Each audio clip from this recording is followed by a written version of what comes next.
Eu estava segurando a chave da casa nova quando o advogado deles entrou no cartório. Lembro do barulho dos sapatos de couro no piso frio, daquele cheiro de perfume caro misturado com papel velho. Doutor Ricardo veio na frente, a doutora Patrícia logo atrás e o Júnior fechando a fila. Os três que eu criei. Os três que eu vi nascer, que eu embalei no colo quando choravam de cólica, que eu levei para a escola todo santo dia durante anos. Ricardo jogou uma pasta em cima da mesa do tabelião com tanta força que o homem pulou da cadeira. Esse testamento é falso, ele disse, apontando o dedo na minha direção como se eu fosse uma criminosa. Minha mãe jamais daria uma casa de 400 mil reais para uma empregada. Ela foi manipulada, enganada por essa mulher que se aproveitou da velhice dela. O peito apertou de um jeito que pensei que fosse desmaiar ali mesmo. As mãos começaram a tremer tanto que a chave quase caiu no chão. Olhei para cada um deles, procurando um sinal, qualquer coisa que lembrasse as crianças que eu conheci. Mas os olhos deles estavam duros, cheios de raiva. Como se eu fosse uma estranha. Como se 42 anos não significasse nada. Patrícia cruzou os braços, aquele jeito que ela sempre fez quando queria parecer importante. A gente já entrou com ação na justiça. Essa doação vai ser anulada. E você ainda vai responder por estelionato, Terezinha. Pode ter certeza disso. Senti o chão fugir debaixo dos meus pés. Estelionato. Ladra. 42 anos da minha vida. E era isso que eu tinha virado para eles. O tabelião tentou falar alguma coisa sobre a validade do documento, sobre as testemunhas, sobre o estado mental da dona Helena no dia que ela assinou. Mas eu não escutava mais nada. Só via as bocas se mexendo, os rostos deformados pela raiva e pela ganância. Júnior, o caçula, o que eu mais mimei, nem olhou na minha cara. Ficou mexendo no celular o tempo todo, como se aquilo fosse uma reunião chata de trabalho. Como se não fosse sobre a vida inteira da mulher que trocou as fraldas dele. Saí daquele cartório sem conseguir respirar direito. A rua estava quente, mas eu sentia frio. Um frio que vinha de dentro, dos ossos. Sentei num banco da praça em frente e fiquei ali, segurando aquela chave, olhando para o papel do testamento que eu tinha na bolsa. 42 anos. E de repente, eu era uma ladra.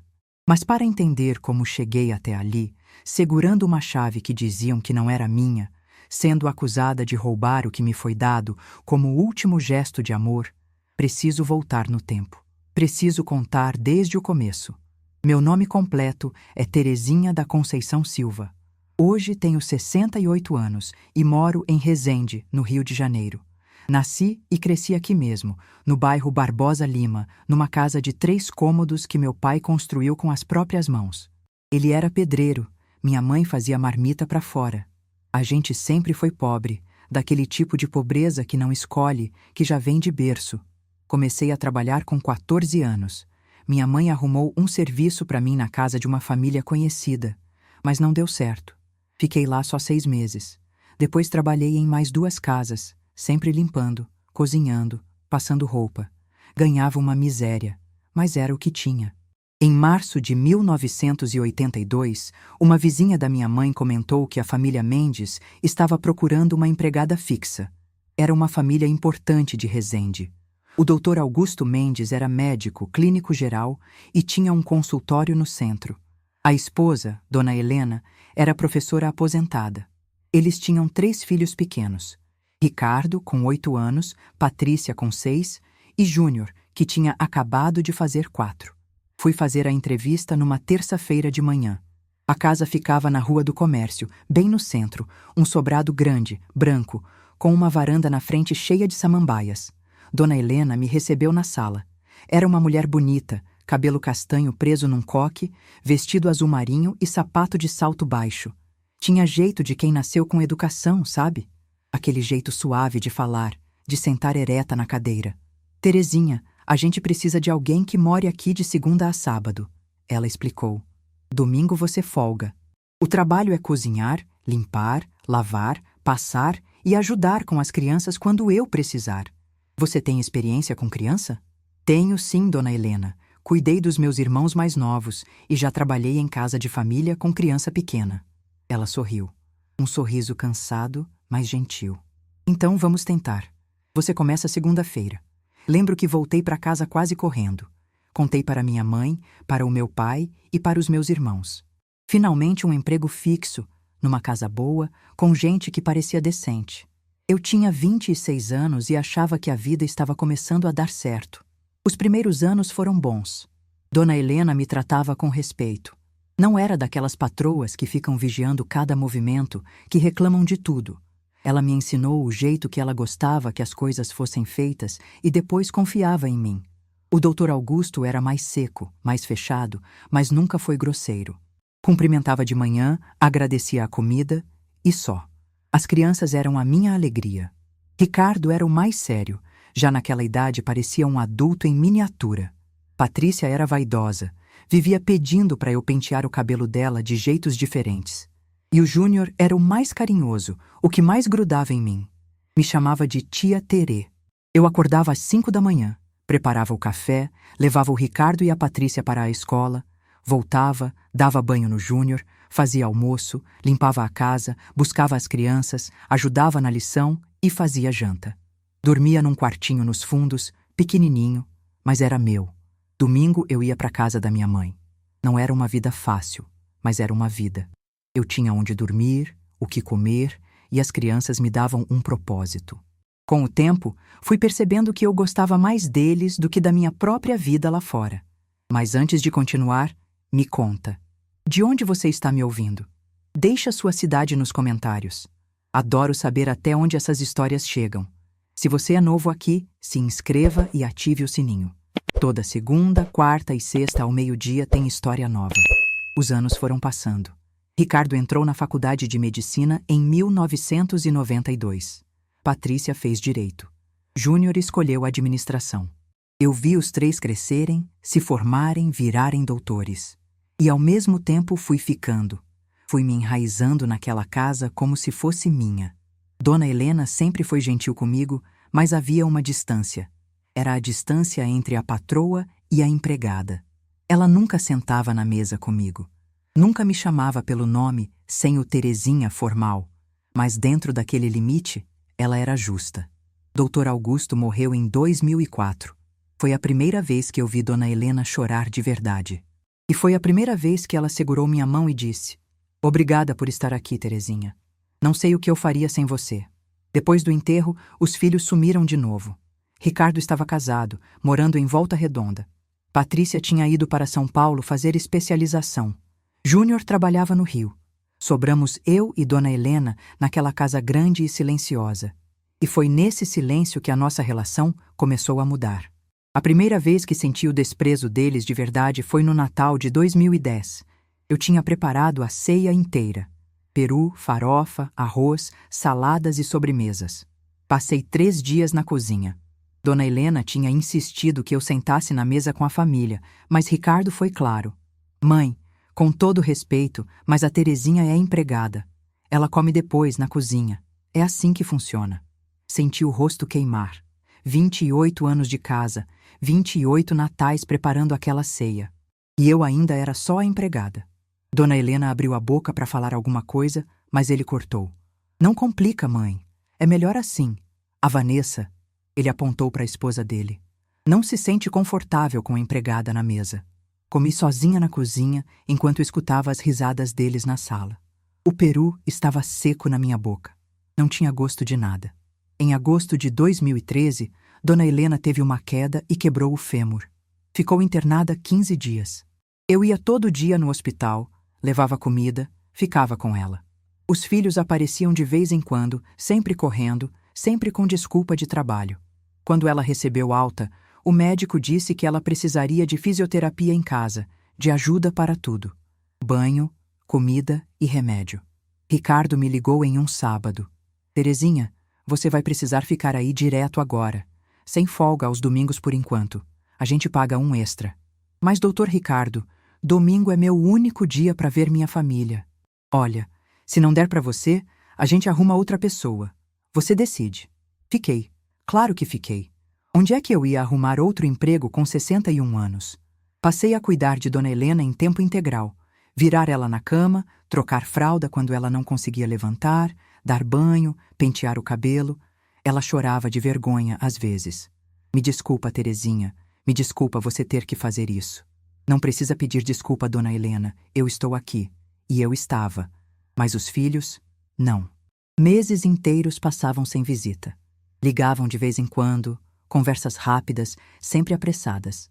No aniversário de 75 anos da dona Helena, tentei organizar um almoço. Liguei para os três. Implorei para virem. Ricardo disse que estava de plantão. Patrícia tinha um caso importante. Júnior estava viajando a trabalho. Passei o dia com ela, fizemos bolo, cantei parabéns sozinha. Vi uma lágrima escorrer no rosto dela enquanto ela assoprava a velhinha. Eles não vêm, né, Terezinha? Eles devem estar ocupados, dona Helena. Ocupados demais para a própria mãe. Naquela noite, ela me chamou no quarto dela. Senta aqui, pediu, batendo na beirada da cama. Sentei, ela segurou minha mão. As mãos dela eram frias, cheias de manchas de idade. Você nunca teve seus filhos, Terezinha. Nunca casou. Por quê? Engoli seco. A verdade doía. Acho que nunca sobrou tempo, dona Helena. Sempre tive que trabalhar. Você abriu mão da sua vida por causa da minha, ela disse, e a voz dela rachou. Você foi mais mãe para os meus filhos do que eles são filhos para mim. Não soube o que responder. A gente ficou ali, em silêncio, de mãos dadas, enquanto a noite caía lá fora. Em 2016, dona Helena teve o primeiro AVC. Foi leve, mas deixou sequelas. Ela começou a ter dificuldade para falar e para se movimentar sozinha. Precisava de mais ajuda ainda. Eu dormia com a porta do meu quarto aberta, o ouvido atento a qualquer barulho. Acordava 3, 4 vezes por noite para ver se ela estava bem, para dar água, para ajudar no banheiro. Ricardo apareceu uma semana depois do AVC. Entrou no quarto, olhou a mãe e saiu.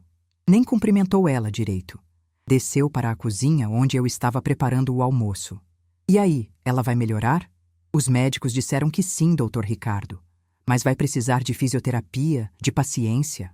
Ele suspirou, como se aquilo fosse um grande incômodo. Olha, Terezinha, não tem como você cuidar disso sozinha? A gente paga o que for preciso. Mas eu não tenho tempo de ficar vindo aqui toda hora. Fiquei parada, a colher de pau na mão, olhando para ele. Era o menino que eu criei. O menino que chorava no meu colo quando tinha pesadelo. E agora estava ali, me perguntando se eu cuidava da mãe dele sozinha, porque ele não tinha tempo. Eu cuido, doutor Ricardo. Pode deixar. Ótimo. Ele já estava saindo. Qualquer coisa você liga. Mas eu sabia que qualquer coisa nunca seria suficiente para fazer aqueles 3 voltarem. A gota d'água antes da virada aconteceu em outubro de 2018. Dona Helena teve uma infecção urinária grave. Febre alta, delirando. Liguei para os 3. Ninguém atendeu. Mandei mensagem, deixei recado. Chamei a ambulância sozinha. Fui com ela para o hospital. Fiquei na emergência das 10 da noite até às 6 da manhã. Ricardo me ligou no dia seguinte, irritado. Terezinha, por que você não me avisou antes de levar ela para o hospital? Mas eu liguei, doutor Ricardo. Mandei mensagem, deixei recado. A senhora estava com 40 de febre. Você tinha que ter esperado eu autorizar. Agora vai ter um monte de conta para pagar. Desligou na minha cara. Voltei para o quarto do hospital, onde dona Helena estava dormindo, sedada, com soro no braço. Sentei na cadeira de plástico e chorei pela primeira vez em anos.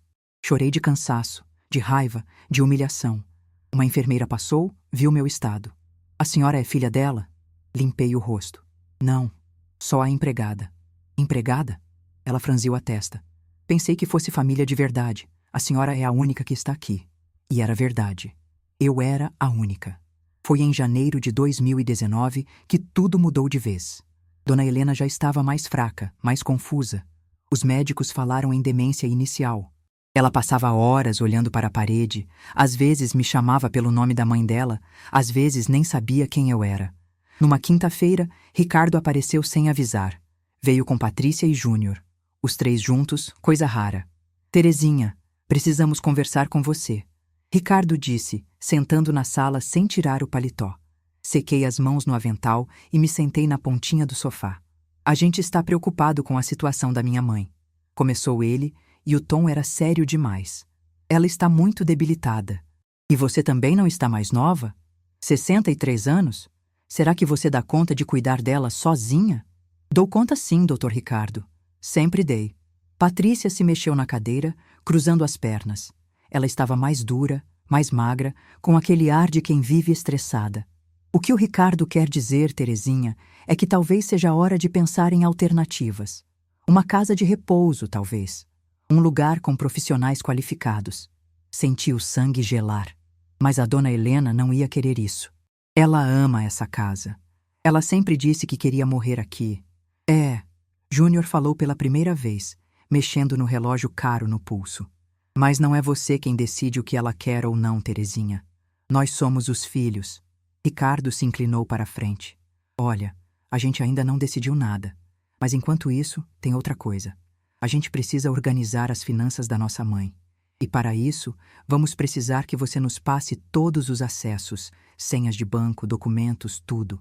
Mas eu não tenho nada disso, doutor Ricardo. A dona Helena, que sempre cuidou dessas coisas, eu só ajudo ela quando ela pede.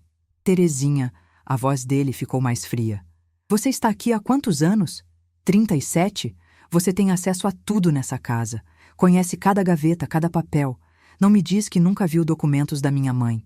Eu respeito as coisas dela. Nunca mexi em nada que não fosse meu. Patrícia suspirou, impaciente. Ninguém está te acusando de nada, Terezinha. Só queremos nos organizar.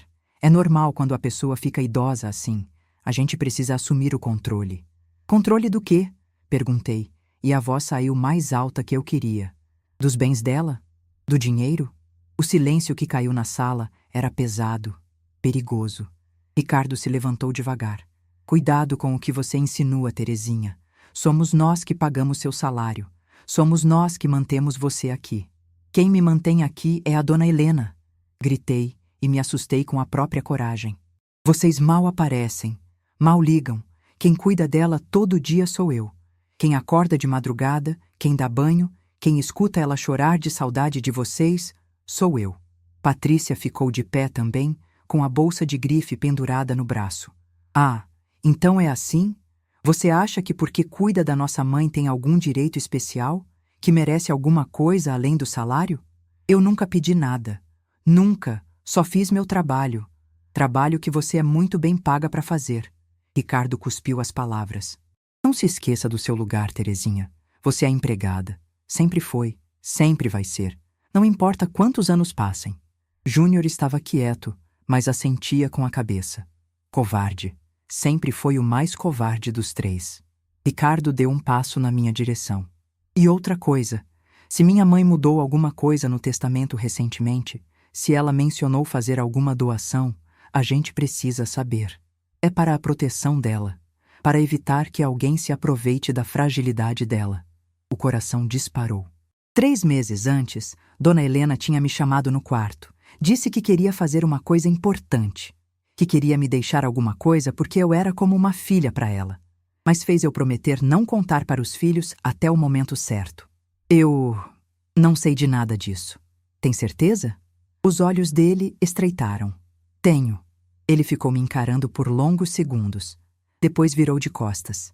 Vamos embora. Não adianta conversar com quem não quer entender seu lugar. Os 3 saíram. Escutei o carro arrancando lá fora, o barulho do motor sumindo na rua. Fiquei sozinha na sala, tremendo dos pés à cabeça. Subi para o quarto de dona Helena. Ela estava acordada, me olhando da cama. Você ouviu? Perguntei. Ela acenou que sim, devagar. Uma lágrima rolou no rosto enrugado dela. Eu devia ter sido melhor mãe. A fala dela saía travada. Difícil. Eles viraram isso. Sentei na beira da cama e segurei a mão dela. Não é culpa sua, dona Helena. É sim. Ela apertou minha mão com a força que ainda tinha. Mas você sempre foi boa. Sempre. Ficamos assim até ela adormecer. E naquela noite, deitada no meu quartinho, percebi que alguma coisa em mim tinha mudado. Não era mais medo que eu sentia. Era raiva. Raiva de ter dedicado minha vida inteira a pessoas que me tratavam como lixo. Raiva de ter sido burra, ingênua, de ter acreditado que carinho e dedicação valiam alguma coisa para quem só enxergava o mundo através de dinheiro. Mas eu ainda não sabia o que fazer com aquela raiva. A quebra veio 3 meses depois, em abril. Dona Helena tinha tido outro AVC. Pequeno, mas o suficiente para deixar ela ainda mais frágil. Agora ela praticamente não saía da cama. Comia pouco, falava menos ainda. Mas numa terça-feira de manhã, ela acordou mais lúcida. Me chamou, pediu para eu sentar perto. Terezinha, preciso fazer uma coisa importante. O que é, dona Helena? Quero te dar a casa de Campos Elíseos. Fiquei paralisada. A casa de Campos Elíseos era uma propriedade que o Dr. Augusto tinha comprado anos atrás como investimento. 3 quartos, quintal, garagem.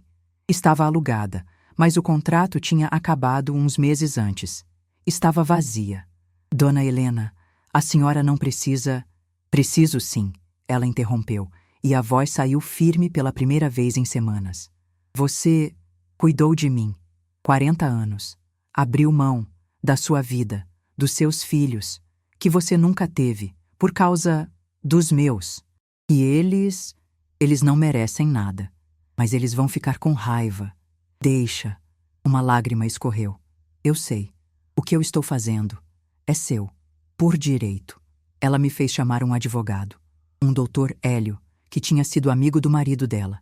Ele veio no dia seguinte, trouxe os papéis todos, 2 testemunhas. Dona Helena assinou a doação em cartório. Eu estava junto. O advogado explicou tudo certinho. Era irrevogável. Estava registrado. Voltamos para casa e ela dormiu o resto do dia, exausta do esforço. Eu fiquei com aqueles papéis na mão, sem conseguir acreditar. Uma casa. Minha. Pela primeira vez na vida, alguma coisa era realmente minha. Mas Dona Helena fez eu prometer uma coisa. Não conta. Para os meus filhos, ainda. Só depois que eu partir. Promete. Prometi. 2 semanas depois, numa sexta à noite, eu estava na cozinha quando escutei uma batida forte na porta dos fundos. Estranhei. Abri e dei de cara com Marisa. Marisa Rodrigues Ferreira era minha vizinha. Quer dizer, vizinha da casa dos fundos, que ficava nos limites do terreno da família Mendes. A gente tinha se conhecido 15 anos antes, quando ela se mudou para lá com o marido. Ele morreu uns anos depois e ela ficou sozinha, trabalhando como costureira. A gente se dava bem. Marisa era uma das únicas pessoas que realmente me via. Não como empregada, como pessoa. Terê, você está bem? Ela perguntou preocupada. Estou, Marisa. Por quê? Vi aquele carro chique parando aí na frente de novo. Os filhos da patroa? Eram. Ela entrou sem pedir licença, do jeito dela. Senta aqui e me conta. Você está com cara de quem está segurando o mundo sozinha. E eu desabei. Contei tudo. Os anos de trabalho, a humilhação do Natal, as acusações do Ricardo, a casa que Dona Helena tinha me dado, o medo que eu tinha do que ia acontecer quando ela morresse. Marisa me escutou em silêncio. Quando terminei, ela segurou meu braço. Terê, você tem que se preparar. Esses filhos não vão aceitar isso nunca. Vão tentar tomar a casa de você. Vão dizer que você enganou a velha, que forçou ela a assinar. Mas está tudo registrado. O advogado disse que é legal. Legal ou não, eles vão brigar. E você precisa de provas. De tudo. Das vezes que você ligou e eles não vieram. Das internações que você fez sozinha. Dos remédios que você comprou com seu dinheiro. De tudo. Como é que eu faço isso? Guarda tudo. Papel, mensagem, testemunha. Eu mesma sou testemunha, Terê. Eu vi esses anos todos. Vi você se matando por uma família que te trata como nada. Ela ficou comigo até tarde daquela noite, me ajudando a organizar uma caixa com documentos, recibos, fotos antigas. Tinha foto minha com os 3 quando eram crianças. Tinha mensagens deles cancelando visitas. Tinha conta de remédio que eu tinha pago do próprio bolso porque eles demoravam a mandar dinheiro. Quando Marisa foi embora, eu sentei na cama com aquela caixa no colo. E pela primeira vez em 40 anos, tomei uma decisão que era só minha. Eu ia lutar. Não ia abaixar a cabeça. Não ia deixar eles me pisarem. Se viessem com tudo, eu estava pronta. Os meses seguintes foram os mais difíceis. Dona Helena piorou aos poucos. Em setembro, ela teve mais um AVC.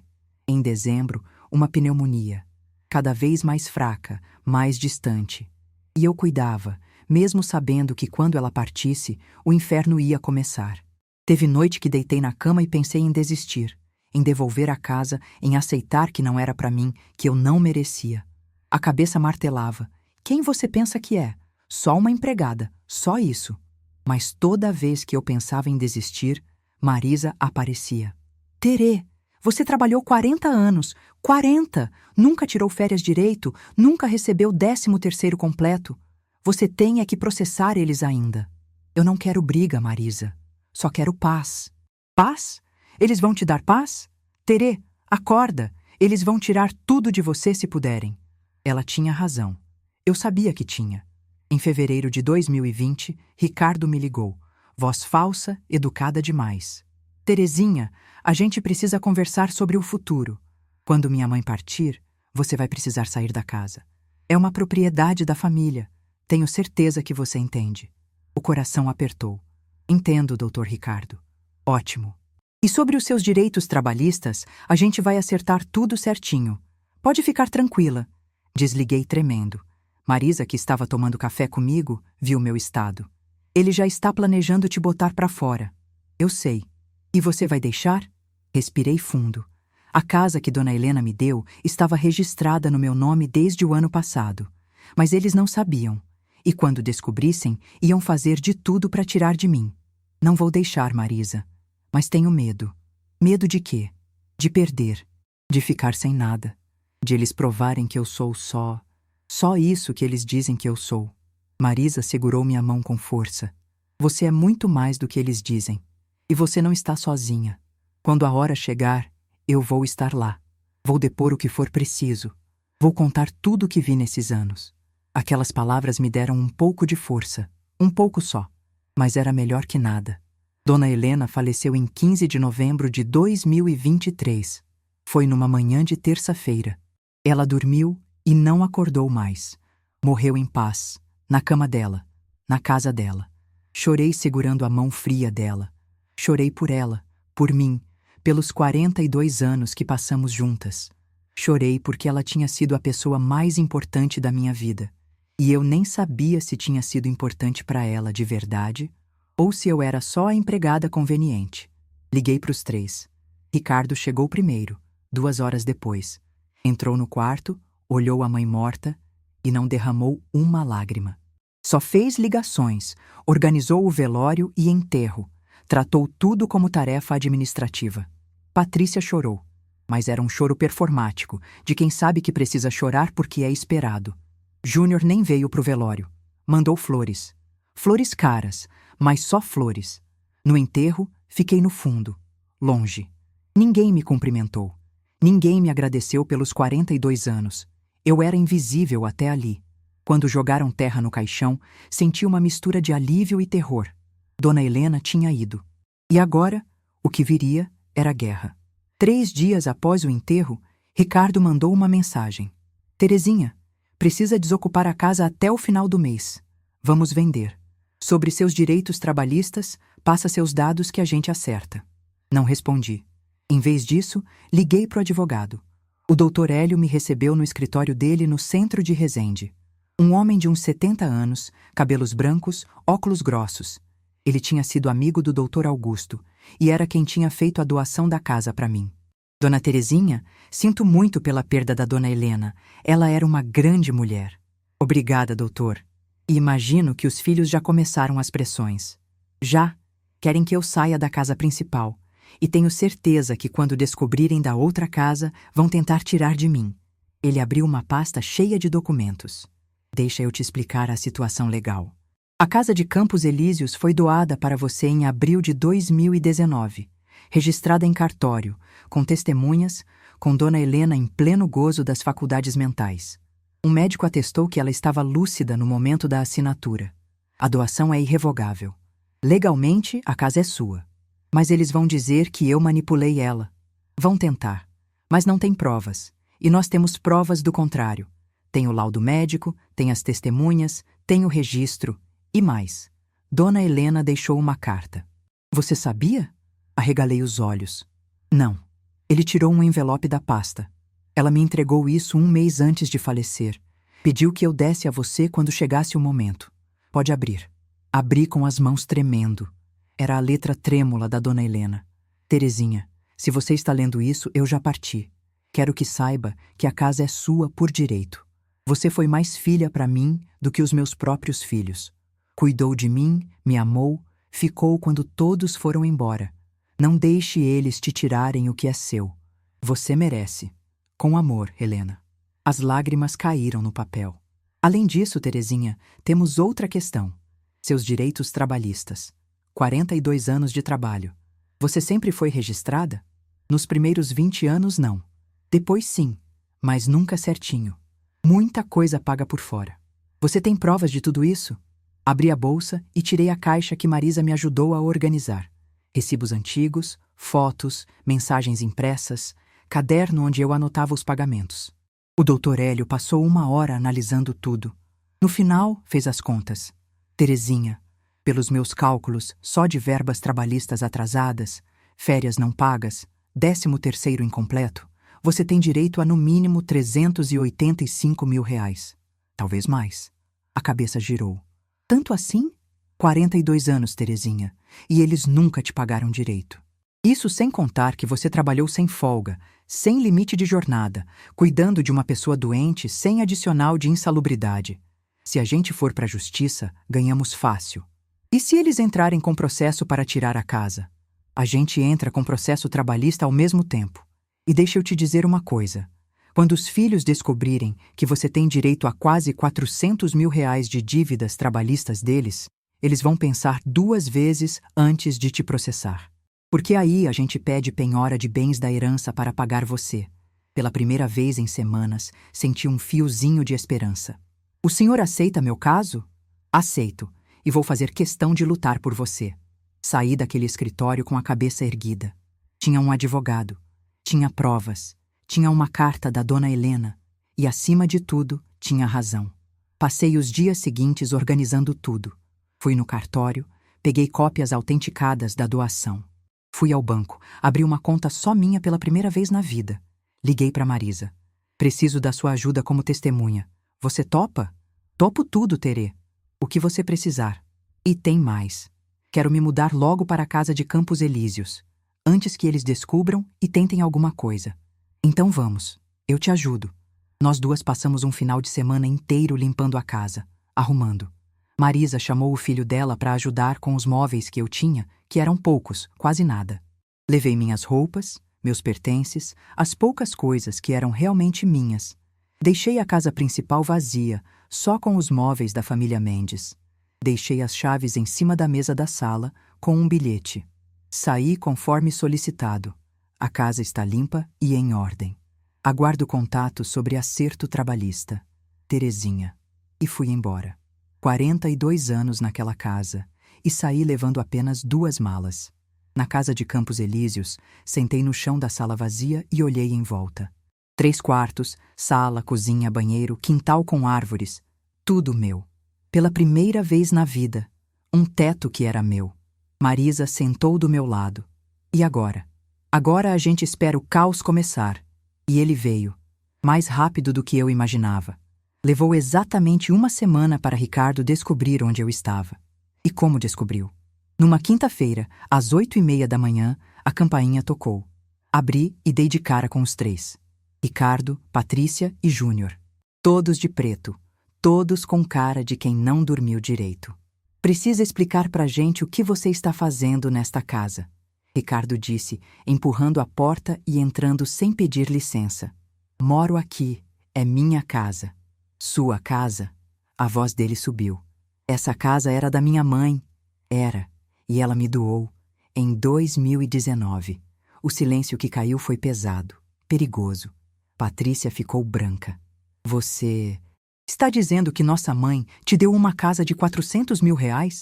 Estou dizendo o que está nos documentos. Quer ver? Fui ao quarto e voltei com a pasta. Joguei em cima da mesa de centro. Ricardo pegou, leu, passou para Patrícia, que leu e passou para o Júnior. Isso é falso. Ricardo disse, mas a voz tremia. Você forjou isso. Minha mãe nunca faria isso. Está registrado em cartório, com testemunhas, com laudo médico comprovando que ela estava lúcida. E tem mais. Peguei a carta e entreguei para ele. Vi os olhos dele correrem pelas linhas. Vi a raiva crescendo no rosto dele. Você se aproveitou de uma idosa doente, manipulou ela Esperou ela ficar fraca para fazer ela assinar isso.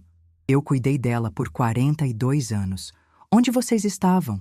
Onde vocês estavam quando ela teve AVC, quando teve pneumonia, quando chorava de saudade de vocês? Patrícia deu um passo na minha direção. Você era paga para isso. Era seu trabalho. Trabalho? Comecei a rir. Um riso nervoso, quase histérico. Eu trabalhei sem folga, sem férias, sem direito nenhum. Vocês me pagaram uma miséria e ainda achavam que estavam fazendo favor. A gente sempre te pagou direitinho, Júnior finalmente falou. Mentira. E tenho provas de tudo. Tenho recibo, tenho anotação, tenho mensagem de vocês cancelando o pagamento, pedindo para esperar. Ricardo amassou a carta na mão. Você não vai ficar com essa casa. A gente vai entrar na justiça. Vamos provar que você enganou nossa mãe. Entra, mas saiba que eu também vou entrar. Com processo trabalhista. 42 anos de trabalho escravo. Sabe quanto vocês me devem? 385 mil reais. Meu advogado já calculou tudo. Vi o desespero entrando nos olhos deles. Os três se entreolharam. Você está nos ameaçando? Patrícia gaguejou. Não. Estou cobrando o que é meu por direito. Vocês podem tentar tirar essa casa de mim. Mas se fizerem isso, eu vou até o fim. Vou pedir penhora da herança de vocês para receber o que vocês me devem. Vou expor tudo o que vocês fizeram. Como abandonaram a mãe de vocês. Como me exploraram. Como me trataram. Está tudo documentado. Ricardo deu um soco na parede. Júnior afundou no sofá, a cabeça entre as mãos. Patrícia começou a chorar, mas não era tristeza. Era raiva. A gente criou uma cobra em casa. Ela cuspiu. Alimentou uma cobra 40 anos. Cobra? A voz saiu firme, mais firme do que nunca tinha sido. Cobra é quem abandona a própria mãe para apodrecer sozinha. Cobra é quem só aparece quando tem herança para dividir. Cobra é quem explora uma mulher pobre por décadas e ainda acha que tem direito de se sentir superior. Ricardo veio para cima de mim, o dedo apontando no meu rosto. Você vai se arrepender disso. Vamos destruir você. Vamos contar para a cidade inteira que você é uma golpista, uma aproveitadora. Conta. E eu conto que vocês são 3 filhos ingratos que deixaram a mãe morrer sozinha enquanto eu segurava a mão dela. Quem você acha que a cidade vai acreditar? No médico rico que não visitava a própria mãe? Ou na empregada que cuidou dela até o último suspiro? A campainha tocou. Era o Dr. Hélio, o advogado. Eu tinha ligado para ele assim que vi o carro deles chegando. Bom dia. Sou o advogado da dona Terezinha. Vim me certificar que não está havendo nenhuma intimidação ou ameaça. Ninguém está ameaçando ninguém, Ricardo resmungou. A gente só veio conversar. Ótimo. Então conversem através de advogado. Qualquer contato direto com minha cliente a partir de agora pode ser interpretado como assédio moral. E isso fortalece nosso processo trabalhista. Patrícia agarrou a bolsa. Vamos embora. Não adianta conversar com essa gente. Os 3 saíram. Ricardo virou na porta. Isso não acabou, Terezinha. Longe disso. Eu sei, mas eu não vou desistir. Não dessa vez. A porta bateu e o Dr. Hélio virou para mim. Você está bem? Sentei no sofá, com as pernas bambas, mas pela primeira vez em décadas senti algo diferente do medo. Estou bem, estou livre. Levou 6 meses de processos. Eles entraram com ação de anulação de doação por suposta coação. Nós entramos com ação trabalhista e juntamos todas as provas. O juiz pediu perícia. Médicos analisaram a situação mental da dona Helena na época da doação. Testemunhas depuseram. Marisa contou tudo que viu. Vizinhos confirmaram que os filhos nunca apareciam. Funcionários do hospital onde dona Helena foi internada confirmaram que eu era a única presente. Em abril de 2024, saiu a sentença. A doação da casa foi mantida. O juiz considerou que estava tudo legal, que dona Helena estava em pleno uso das faculdades mentais, que a doação foi um ato de gratidão legítimo. E mais, os 3 foram condenados a me pagar 385 mil reais de verbas trabalhistas atrasadas, com juros e correção. Quando o Dr. Hélio me ligou com a notícia, caí de joelhos no chão da sala e chorei. Chorei de alívio, de justiça, de libertação. Marisa estava comigo. Segurou minha mão. Você conseguiu, Terê. Você conseguiu. Ricardo tentou entrar com recurso, mas o advogado dele deve ter dito que era perda de tempo. Em junho, o dinheiro caiu na minha conta. 385 mil reais. Eu, que nunca tinha tido mais de 10 mil na conta, de repente tinha quase 400 mil. Mais uma casa de 420 mil, 805 mil reais de patrimônio. Uma empregada doméstica, pobre, de origem humilde, que nunca casou, nunca teve filhos, nunca teve nada. Agora tinha tudo isso. Não por sorte. Não por golpe, por direito. Por 42 anos de trabalho, por ter sido humana quando ninguém mais foi. Os três sumiram completamente. Nunca mais tive notícia. Sei por terceiros que Ricardo teve problemas financeiros depois de pagar a indenização, que Patrícia se separou do marido, que Júnior largou o emprego e saiu de Resende. Não senti pena, nem raiva, senti nada. Eles tinham se tornado estranhos para mim muito antes de tudo isso. Marisa ficou comigo durante toda a transição. Me ajudou a administrar o dinheiro. Fui ao banco, conversei com gerentes, investi parte que rende hoje cerca de 7% ao ano. Com os 385 mil investidos, recebo cerca de R$ 2.300 de rendimento por mês, sem precisar mexer no principal. Aposentei. Aos 68 anos, finalmente parei de trabalhar para outros. Hoje, vivo na minha casa. Acordo quando quero. Tomo café sem pressa. Tenho um jardim que eu mesma cuido. Marisa mora perto, a gente se vê quase todo dia. Se você chegou até aqui, muito obrigada. Obrigada por ter ficado comigo. O que você faria no lugar dessa mulher? Comenta aí, eu leio cada palavra. Se essa história mexeu com você, compartilha com quem precisa ouvir. Aquela tia que se anula, aquela amiga que não sabe dizer não. Se ainda não se inscreveu, fica com a gente. Toda segunda, quarta e sexta ao meio-dia tem história nova. Tem gente que só descobre o seu valor quando já é tarde demais. Por isso, nunca se envergonhe de ser quem é. A sua honestidade é o seu maior tesouro. Às vezes penso em como seria minha vida se eu tivesse aceitado o papel que eles queriam me dar. A empregada obediente, a que baixa a cabeça, a que aceita migalhas e agradece. Mas eu não aceitei, e isso fez toda a diferença. Não foi fácil. Teve noite que pensei em desistir, em deixar tudo para trás, em sumir. Mas Marisa estava lá, e a memória da dona Helena também. A carta dela, que eu guardo até hoje numa gaveta, me lembra que eu não fui só empregada. Fui filha, fui família, fui amor. E amor não se mede em dinheiro, mas justiça, sim. E justiça eu tive. Hoje de manhã, acordei cedo e fui regar as flores do jardim. O sol ainda estava nascendo, o ar fresco entrava pelas janelas abertas. Preparei café só para mim. Sentei na varanda da minha casa e fiquei ali, olhando o quintal, escutando os pássaros. Ninguém mandou eu fazer nada. Ninguém me chamou. Ninguém cobrou. Era só eu, meu café e o silêncio bom de quem não deve satisfação a ninguém. Pensei em Dona Helena. Pensei nela me dando aquela casa, naquela carta dizendo que eu merecia. E pensei nos filhos dela, que perderam não só a herança, mas a chance de terem sido humanos. Não sei se fiz tudo certo. Não sei se sou exemplo de alguma coisa. Só sei que hoje, quando me olho no espelho, reconheço a mulher que me olha de volta, e ela não abaixa mais a cabeça para ninguém. Você nasceu para ser livre, nunca esqueça disso.